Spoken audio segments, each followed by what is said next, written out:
This is really incredible stuff. Really, really, really incredible. In 1947, life in Eretz Yisrael was very difficult, and the young couples living in the religious settlement of Petach Tikva were struggling with their Yiddishkeit. The local Avrechim got together to see what could be done, and they decided to bring great Rabbanim from Yerushalayim to give shiurim to the young couples in halacha and hashkafa. Sounds like a great idea. Reb Shlomo Volbe Zatzal, distinguished mechanech, author of Sefer Alei Shur, and Mashgiach Yeshivas Lakewood in Eretz Yisrael, who was a young man at the time, he felt that they're going too fast and they're a step ahead of themselves. He said, first, let's raise money and give it to the young couples to help them with their physical needs, with their expenses. And then we can pay extra money to hire Magidei Shiurim to have speeches and chizuk and inspiration.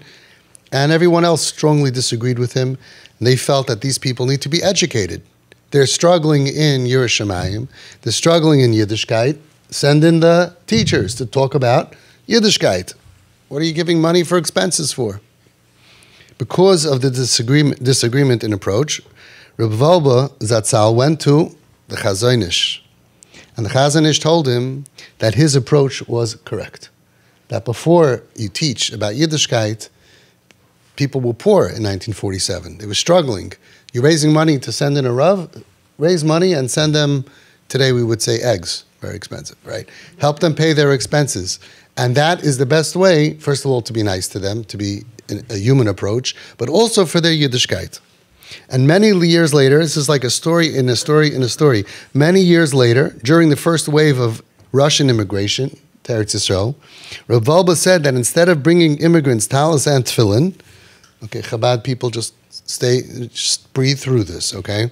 Instead of bringing them tefillin, they should assist them with finding apartments and jobs, and then out of their own accord, they're going to come ask for talis and tefillin.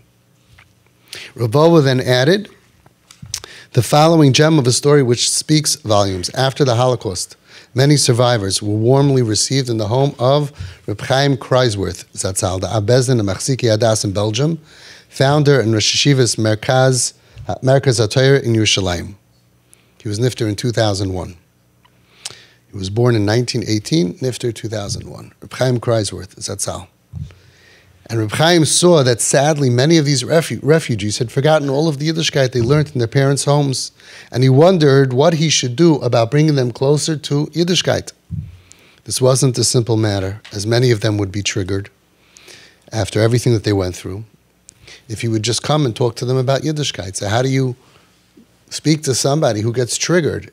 You hear the question? Sounds familiar, right? Even though Rav Kreisworth was a great Goin, he went and he asked Daas Torah how to deal with the situation. He traveled to Rabbi Yitzchak Zev Halevi Soloveitchik, known as the Brisker Rav, who lived from 1886 to 1959. And he gave him, this is from the Brisker Rav, very specific instructions on how to influence these Holocaust survivors to raise their level of Yiddishkeit. He said as follows. It's written, this is Reb Shlomo Volbe bringing down the story, in Avnei Shlomo, page 70. You don't need to talk to them about Yiddishkeit at all. They grew up with Yiddishkeit.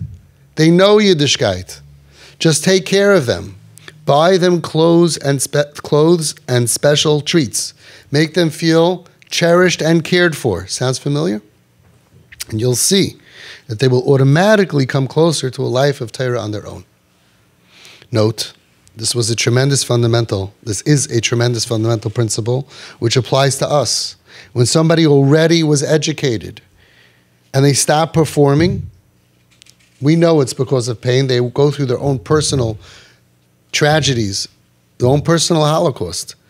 But for whatever reason, they know the information and they stop performing, the same rule applies. Don't talk to them about Yiddishkeit.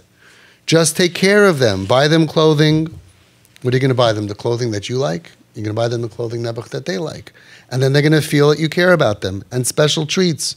Make them feel cherished and cared for. And you'll see that they will automatically come closer to a life of Torah on their own. As it says, Yismach Leiv Mevakshe Hashem. When a person is happy, automatically on their own they seek out they seek out Hashem. And this is what we see happening over and over and over again. Our job is to make our children and everybody who knows what's right and what's wrong. They're not missing a yediyah. They have no knowledge problem here. They have other issues that are blocking them from doing the right thing. Care for them, make them feel cherished. That's emotional medicine. And that's the best thing you could do for them as a human being. And also, if you care about Yiddishkeit, the best way to get them to come back and reconnect to the derech of Torah as well. This is authentic Daas Torah from very high-level people. And there's no difference between what they did in those days and what we need to do in our days with people who are suffering and are in pain or disconnected, or even if you think it's about taiva, okay, in those days also, they didn't know how much is the Holocaust and how much is about taiva, how much is Petach Tikva. Going with those Avrechim, those people, those couples in Petach Tikva, they thought it was all taiva. Okay? There were couples, young couples living in the religious settlement of Petach Tikva that were struggling with Yiddishkeit. But they understood there's something else going on. If you want to know how to help them with their struggles. Baba Rebbe, Reb Shlomo Zatzal said the same thing, and many other Gedolim as well. And that's our focus, to take people out of pain, to show people, I'm with you, I understand you, I don't judge you, I don't look down at you. That connects them to us, which is right away the first thing. That's just being part of being a frum Yid is to be a good person, to be a moral, nice person, midas. This is the right human thing to do. It also will help them eventually to come closer to Yiddishkeit. So whatever your goal is, whether it's just to be a nice person, which is, we invented being nice. Good midos.